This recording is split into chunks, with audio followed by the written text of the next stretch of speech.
Los monstruos existen y viven con nosotros. Puede que tú te hayas topado con un monstruo alguna vez. Se camuflan, toman la cara de quienes más confías. Policías, doctores, profesores e incluso amigos. Esperan a que bajes la guardia para mostrarte sus verdaderos colores.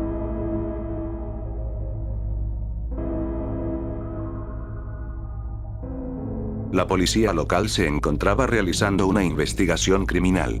Debido a la gravedad del crimen, se vieron en la necesidad de solicitar una orden de allanamiento para poder revisar un casillero relacionado con la investigación en curso. El juez correspondiente concedió la orden y, con esto, la policía alemana se dispuso a dirigirse hasta aquel lugar de interés. Al revisar el casillero, encontraron, entre varias cosas, una unidad de almacenamiento sin nombre y con una cantidad de memoria bastante alta para la época. Los agentes, al revisar dicha tarjeta, encontraron múltiples fotografías de lugares, comida y personas, lo que aparentaba ser simplemente una colección de fotografías turísticas. Pero, después de unos minutos revisando el contenido, descubrirían la terrible realidad de lo que tenían frente a ellos. Varias fotografías mostraban a menores de edad, varios de ellos desnudos. De entre todo el material de abuso infantil que circulaba en la red, este destacaba por motivos especialmente perturbadores. Las fotografías evidenciaban signos de abuso sexual severo. Como si se tratara de una especie de firma, todas las fotografías en las que aparecía el abusador tenían un efecto de remolino o molinete sobre su rostro, ocultando así su identidad de manera aparentemente exitosa. Entre los grupos de pedófilos, exponerse en este tipo de material puede ser utilizado como una manera de ganar estatus dentro de sus círculos sociales. Quienes participan en este tipo de actividades conocen el riesgo que implica exponerse de esta manera. Los oficiales alemanes estaban atónitos. No podían creer lo que estaban viendo, pero sabían que no se estaban enfrentando a un principiante. Todo apuntaba a que se trataba de alguien con experiencia y que, probablemente, había tenido contacto con menores anteriormente, y temían que siguiera afuera, en las calles. Ese día se descubrieron un total de 200 fotografías de abuso sexual infantil relacionadas con el mismo sujeto. Lo llamaron Mr. Swirly.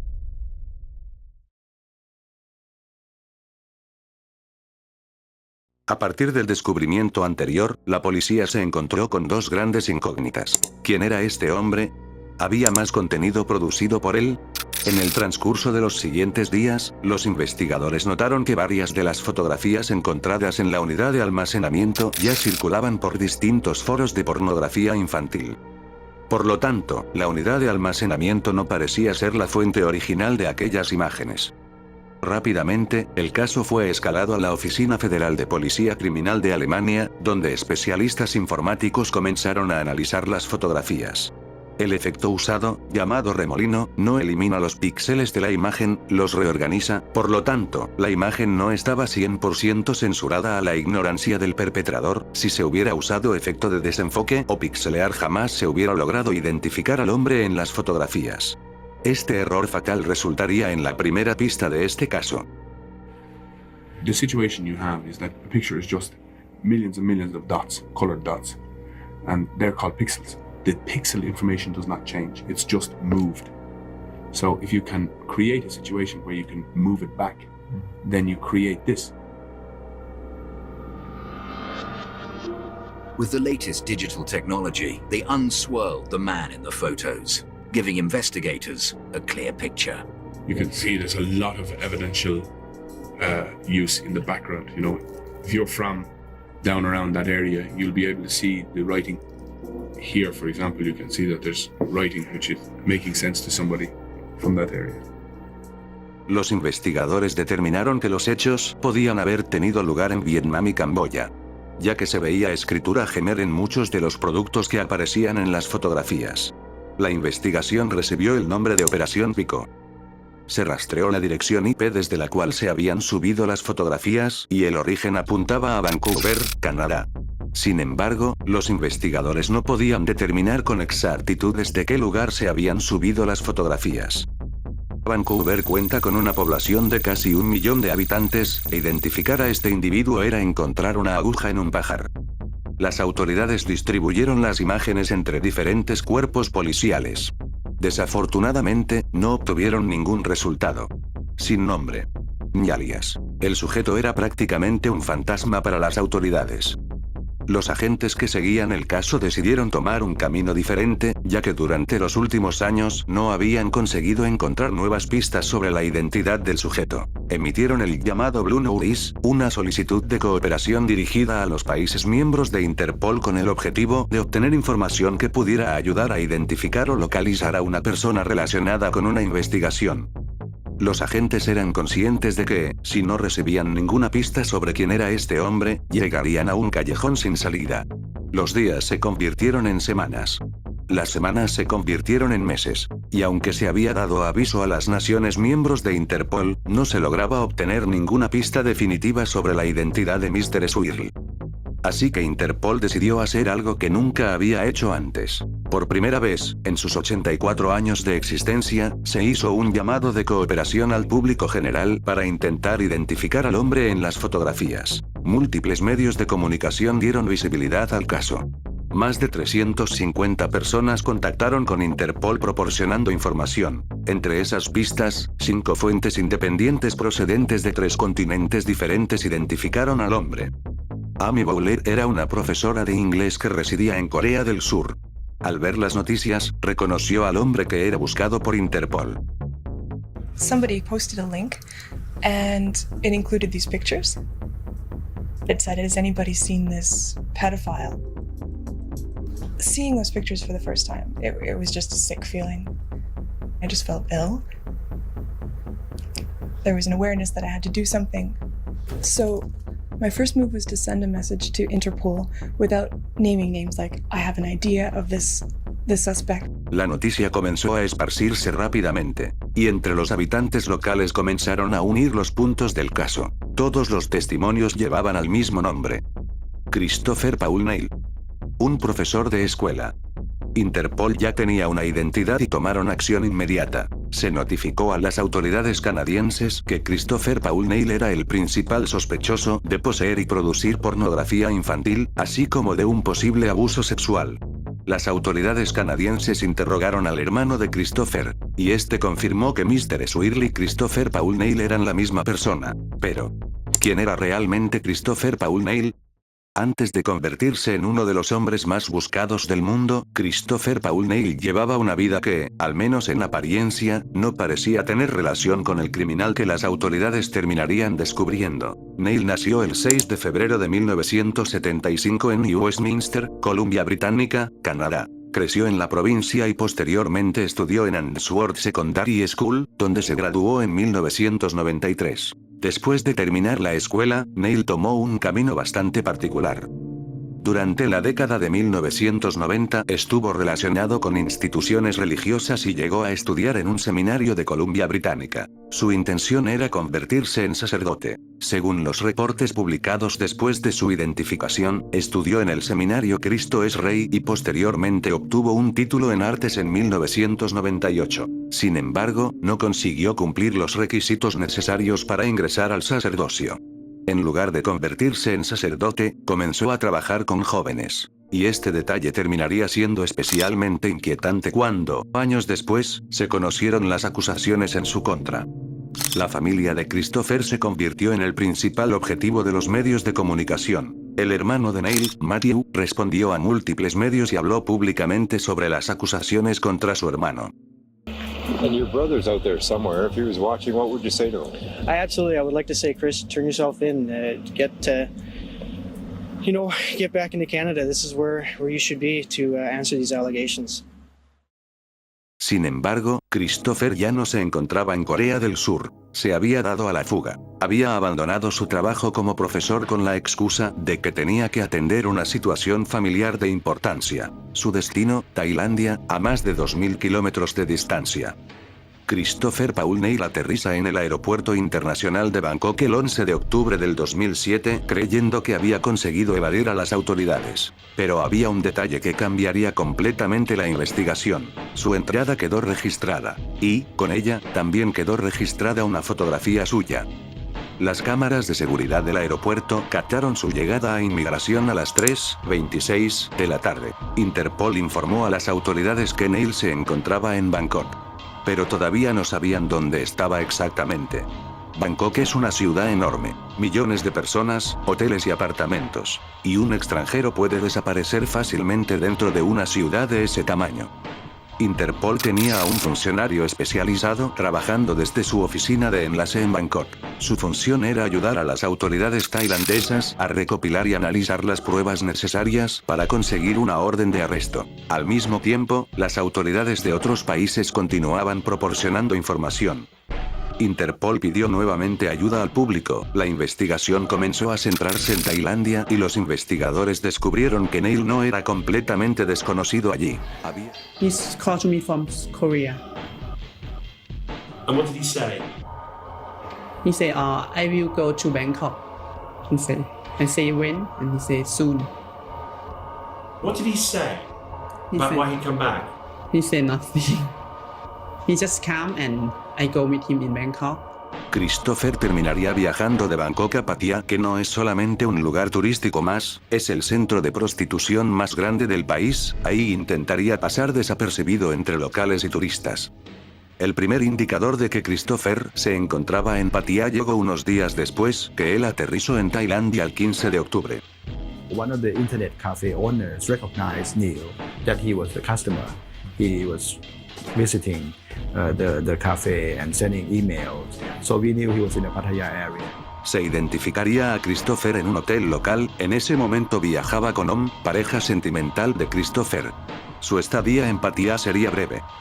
Mientras la policía buscaba a Neil, ocurrió algo decisivo. Una imagen en particular de las 200 que había del caso llamó la atención de los agentes. En esta imagen se veía a un menor de entre 10 a 12 años con su uniforme escolar. Dicho uniforme tenía el nombre de la escuela en la que se encontraba este niño. Otras imágenes mostraban al mismo menor siendo abusado. Uno de los detectives fue hasta la escuela buscando a este menor. Un profesor lo reconoció y confirmó que estuvo estudiando ahí por muchos años. Alrededor de las 6 de la tarde, varios agentes fueron al domicilio de Prapad Awan, padre de las víctimas. Los policías le muestran una de las fotografías que circulaban por la red y este confirma que se trata de su hijo mayor. La policía le informa que Christopher había abusado de uno de sus hijos cuando tenía 13 años y creían que también lo había hecho con su hijo menor, que en ese momento podía tener 8 años. Según el testimonio de los menores, ellos se encontraban jugando con una computadora en un café internet de la zona cuando un amigo de la edad de ellos los convenció de ir a jugar en el apartamento de Christopher. Neil los dejó jugar videojuegos por un rato antes de acostarlos en su cama. Primero abusó de ellos. Después tomó fotos cuando estaban desnudos. La policía tailandesa obtiene una orden de arresto nacional contra Christopher Paul Neil. La Interpol publica una notificación roja.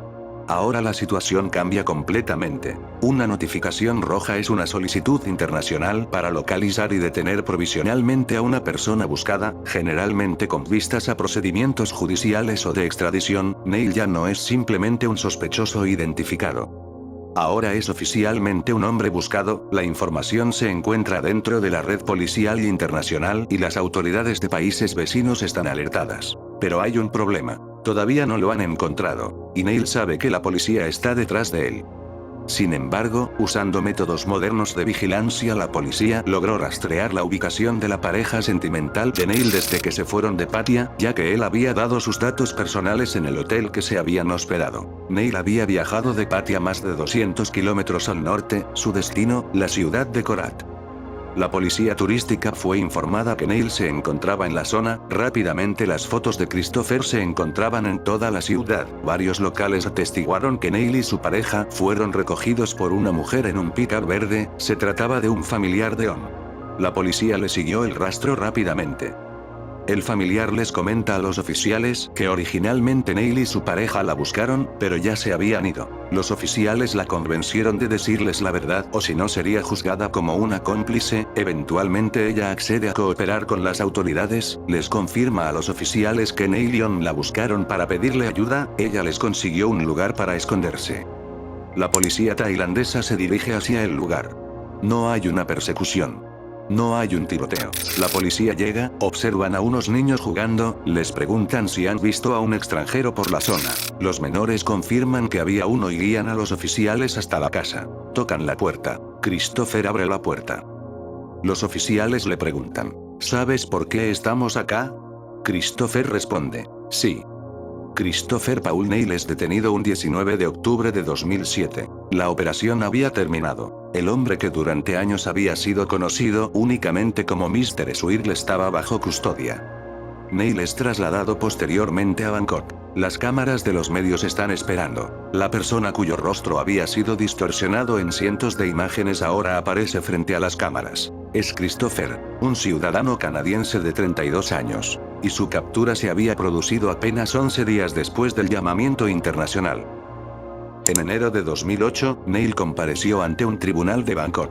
El primer caso estaba relacionado con un niño tailandés de 13 años. Durante el proceso, Neil inicialmente se declaró no culpable. Sin embargo, el 12 de mayo de 2008 terminó declarándose culpable de abusar sexualmente del menor. El 15 de agosto de 2008, un tribunal de Bangkok dictó sentencia. La condena inicial era de 6 años y 6 meses de prisión. Pero el tribunal redujo la pena después de tomar en cuenta su declaración de culpabilidad. La sentencia definitiva fue de 3 años y 3 meses de prisión. Además, Neil fue condenado a pagar una indemnización a la familia de la víctima. Interpol confirmó que este era solamente el primero de los 2 casos que enfrentaba en Tailandia, pero todavía quedaba otro proceso. El segundo caso estaba relacionado con el hermano menor de la primera víctima. El niño tenía 8 años cuando ocurrieron los hechos. En noviembre de 2008, Neil fue declarado culpable de 3 cargos relacionados con el abuso del menor, incluyendo abuso sexual y detención ilegal. La sentencia inicial fue de 9 años de prisión. Sin embargo, nuevamente fue reducida debido a la cooperación de Neil durante el proceso. La sentencia definitiva quedó en 6 años adicionales de prisión. Interpol informó que esta segunda condena debía cumplirse después de la primera. De esta manera, las 2 condenas tailandesas sumaban 9 años y 3 meses de prisión. Sin embargo, Neil terminó cumpliendo aproximadamente 5 años en una prisión tailandesa antes de ser trasladado de regreso a Canadá en 2012. Y aquí la historia vuelve a dar un giro. Porque cuando Christopher Paul Neil regresó a Canadá, las autoridades ya lo estaban esperando. Después de pasar aproximadamente 5 años encarcelado en Tailandia, Neil fue enviado de regreso a Canadá. El 29 de septiembre de 2012, llegó al Aeropuerto Internacional de Vancouver. La Real Policía Montada de Canadá, la RCMP, lo estaba esperando. Neil fue arrestado inmediatamente. Y esta vez no se trataba de una nueva acusación por un delito cometido en Canadá. La policía utilizó una disposición del Código Penal canadiense diseñada para proteger al público cuando existe un temor razonable de que una persona pueda cometer determinados delitos sexuales contra menores. La policía consideraba que Neil representaba un riesgo para la seguridad pública. Por eso fue detenido incluso antes de que existiera una nueva condena por delitos cometidos en Canadá.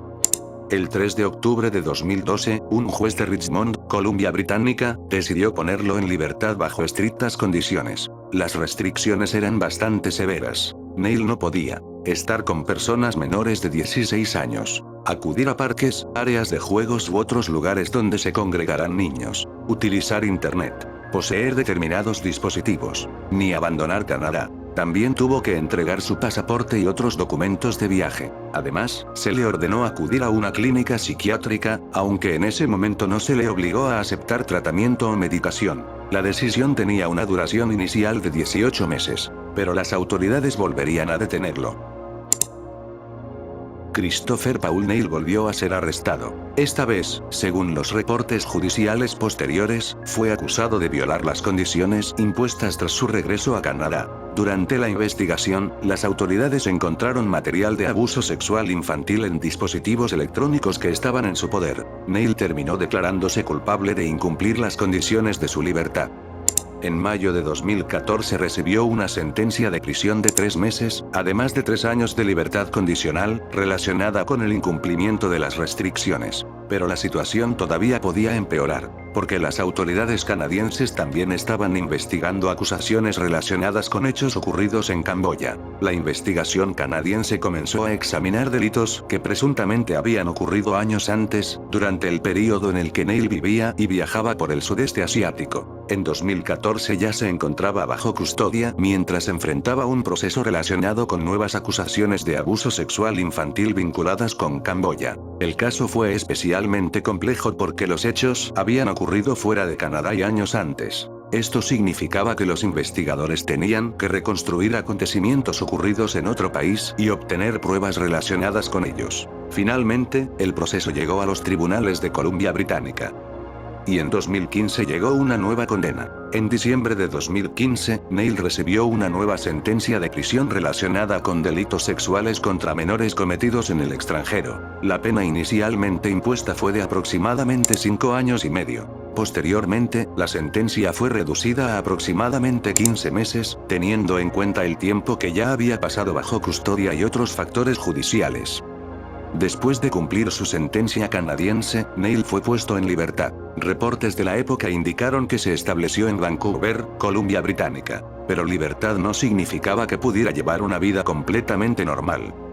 Su liberación estaba acompañada de restricciones judiciales. Entre ellas se encontraban prohibiciones relacionadas con contacto con menores a través de Internet, utilización de dispositivos electrónicos, y otras conductas destinadas a reducir el riesgo de reincidencia. Las autoridades también habían advertido públicamente sobre el riesgo que representaba.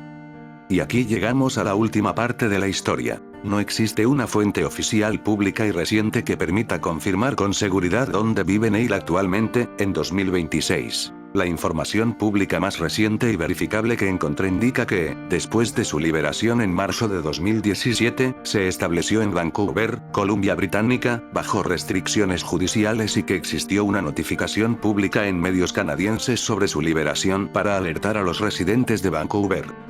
No se sabe nada más de Christopher.